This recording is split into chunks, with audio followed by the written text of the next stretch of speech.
Welcome and namaste. Welcome to your basic yoga pose of the week. My name is Jessie, aka Moonchild Yoga, and over the next several weeks, I will be breaking down basic foundational yoga postures.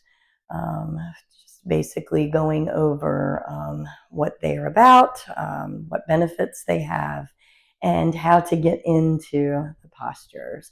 So without further ado, this week's basic yoga posture of the week is Trikonasana, aka triangle pose. So you're going to stand for beginning, you're going to stand with your feet hip width distance. Gently tuck your tailbone up towards your belly button. Let your shoulders soften down your back. Let your palms hang down by your sides. And then you're going to step your feet about 2 to 3 feet wide. So much wider than hip distance. And retuck your tailbone, soften your shoulders down. So it depends on which side you're starting on. I always like to start on the right side. So starting on the right side, you're going to point your right toes out to the right. So if you're standing sideways on your mat, your right toes are going to be facing the top short edge of the mat. And then you're going to bring your arms out to the sides as you breathe in. And then breath out, you're going to tuck your left hip towards your left hand, and you're just going to begin to lean your body forward. You're reaching your right hand down towards your right foot, and you're reaching your left fingertips up towards the sky. So the object of the game is to be able to get that right foot down to touch, or the right hand down to touch the top of the right foot, or perhaps even touch the earth on the inside or the outside of the right foot. And then you're just going to rest your fingertips. You can also rest your fingertips on your shin or even higher up onto your leg if that doesn't feel good for you to come all the way down. You're going to tuck your tailbone forward just gently here, and then drawing those left fingertips up, right fingertips down. You're going to shrug the shoulders down and away from the ears. And then you're going to bring your gaze up towards the sky if you'd like to go further. And so this posture benefits as a hip opener. It also opens and lengthens the inner groin muscles. And it can help get into the shoulders and the spine as well. And then to come out of the posture, you're kind of going to come out like you went in. So on your next breath in, you're strong and sturdy in your legs. You're keeping your knees soft, so you don't ever want to lock out your knees. You're going to rise your torso all the way back up, coming back to lengthening your arms. And then as you exhale, you're simply going to let your palms fall down by your sides and bring your feet parallel with each other. And then just heel toe your feet back to your Tadasana, your mountain pose, standing position. And so now I will go over a couple of simple modifications for your Trikonasana triangle pose. As I had mentioned in previous videos, with modifications in your yoga postures, the sky is pretty much the limit. There are so many different modifications for most postures. I'm just going to go over 2 basic modifications for you for your Trikonasana triangle pose. So this modification is using a block, so a yoga block. My favorite blocks are the cork blocks. I also have a cork mat, a couple of cork mats. Those are cork products for my yoga practice are my favorite. The cork blocks are very sturdy and stable. And so I like to use them because I feel like I have more stability in my practice. But you can also use a foam block. So I will be demonstrating this modification with a cork block. So you're going to come into your Trikonasana triangle pose by once again spreading your feet a couple of feet, 2 to 3 feet wide, depending on your height. I'm shorter, so my feet are not going to spread as wide because my legs aren't as long. And then if you're coming into the posture on the right side, which is normally where I start, you're going to bring your toes to face the short edge of your mat, assuming that you're facing the side and standing in the middle of your mat. You're going to inhale and extend your fingertips wide, tuck your tailbone up towards your navel, and soften your shoulders down your back. Then as you exhale, bring your left hip back towards your left hand, and you're going to begin to sink down into the posture. Left fingertips are up towards the sky, right fingertips are down. Now, not everybody can easily come all the way down. You always want to keep your knees soft, so you don't want to lock out your knees. But if you're having trouble reaching down towards the earth with your right hand, that's where your block comes in. So if you can reach down further, perhaps you have the block on its lowest setting and you press your palm into the block. You can't come down quite that far. You can always have the block on the second setting and just rest your palm there. And you don't want to press, you don't want to put all your weight into that bottom hand because you really want your legs to do most of the work in this posture. And then if you also cannot come down far enough even yet, you can have the block on its highest setting. So that just gives you a little security blanket, a little stability to come into the posture more easily so you don't have to reach down as far. And it gives you a little bit of a security blanket as far as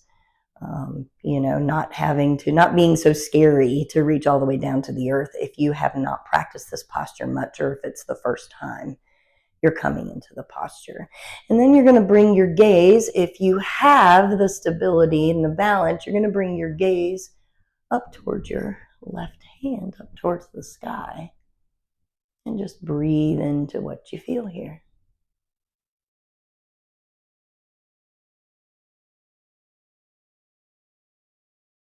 And if having your gaze up towards the sky is a little bit too wobbly for you, feel free to not do that. That's totally okay. Keeping your gaze down towards the earth in any balancing posture is helpful to keep you more sturdy and steady.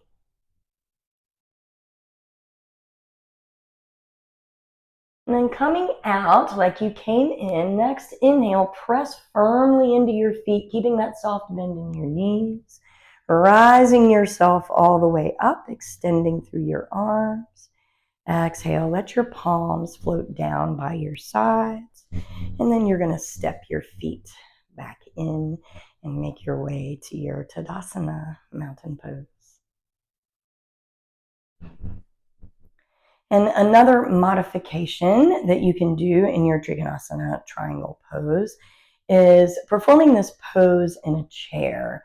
Now, a lot of times when people think of doing yoga postures in a chair, they think that it's a lot simpler and easier. But actually, in my body, this specific pose is rather challenging in a chair. Turns on different musculatures and it brings to mind different places where I can strengthen in my body by the use of a chair. So doing this posture in a chair is really great for folks who really just feel totally unstable standing on their feet, or who just simply can't stand up for any period of time. You can absolutely perform this posture in a chair and get into it more easily if you have those physical issues.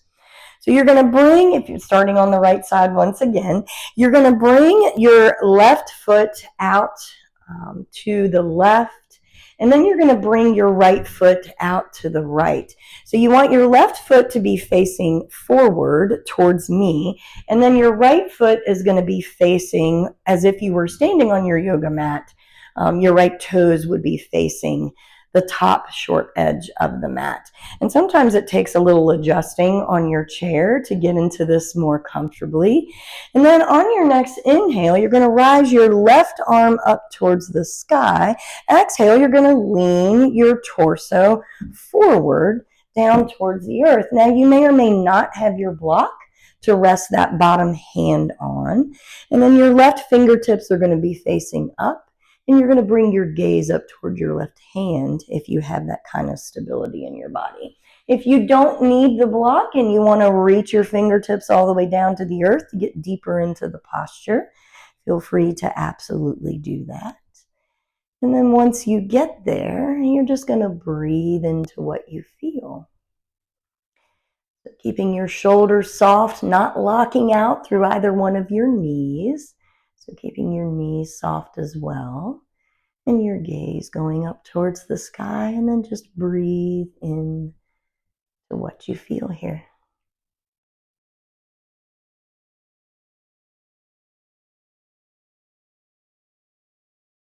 And then same as you came in, you're going to come out by inhaling and rising back up. And then exhale, bring your feet back to center.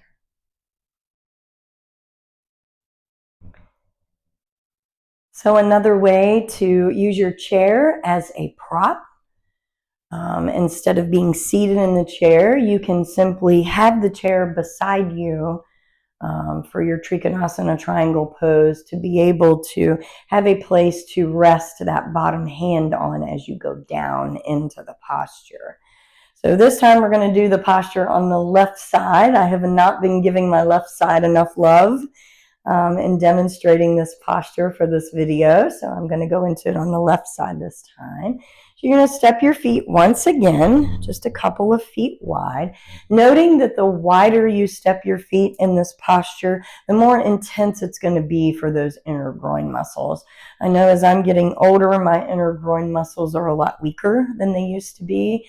So it can be a really great way to build strength in those muscles, really turn on those muscles in the posture, but also being mindful of not overdoing it. So you never want to overdo it in your yoga practice. That is counterproductive. Wherever you're starting is you start where you are. So, and that is totally okay. So bringing those left toes, since we're doing the left side this time, we're going to bring the left toes to face that back or front short edge of the mat, depending on which way you're facing. And your right toes are going to face the long edge of the mat. Inhale, you're going to bring your arms nice and wide. Tuck your tailbone up towards your navel. Soften your shoulders down your back. Then as you exhale, begin to bring your right hip back towards your right hand. And then you're going to have this chair down here to rest your hand on as you bring your right fingertips up towards the sky. So once again, we don't want to lock out in the knees, so you want to keep the knees nice and soft. And for me, I can bring my torso down fairly far, so I wouldn't necessarily need a chair, but some folks might not be able to come any farther than this, and having the chair there to rest their hand on is a great way to feel stable and sturdy. And so as you're in the posture, your shoulders are soft, soften your face and jaw. And then bring your gaze up towards your right hand. So having that bottom hand resting on something, whether it's a block down here by the earth, whether it's your leg, whether it's the chair, you want to make sure and keep your fingertips light. So you want all of the work to be in your legs and your side body, or most of the work. And then just breathe into what you feel here.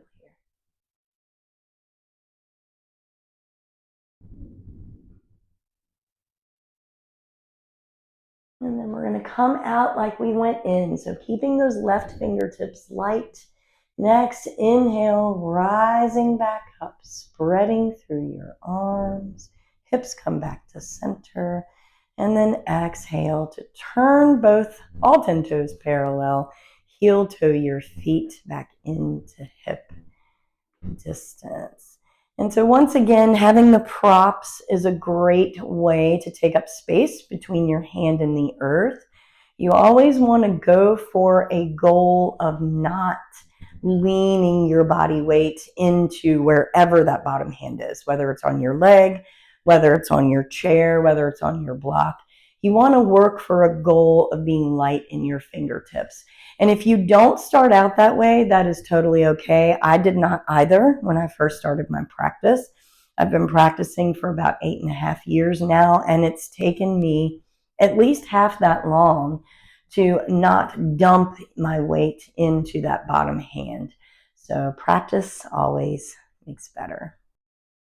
Thank you so much for joining me in my exploration of some basic foundational yoga poses or yoga postures. Join us next week as we explore yet another foundational yoga posture, Vrikshasana, tree pose. I'm looking forward to sharing my information on that posture with you. If you like what you see here, please feel free to hit the subscribe button. Also hit the like button on the video. And as always, I'm always open to you reaching out with comments and or questions about any of these postures or any other postures, basic beginner yoga postures in your practice. And I look forward to seeing you again soon. Have a wonderful day. Namaste.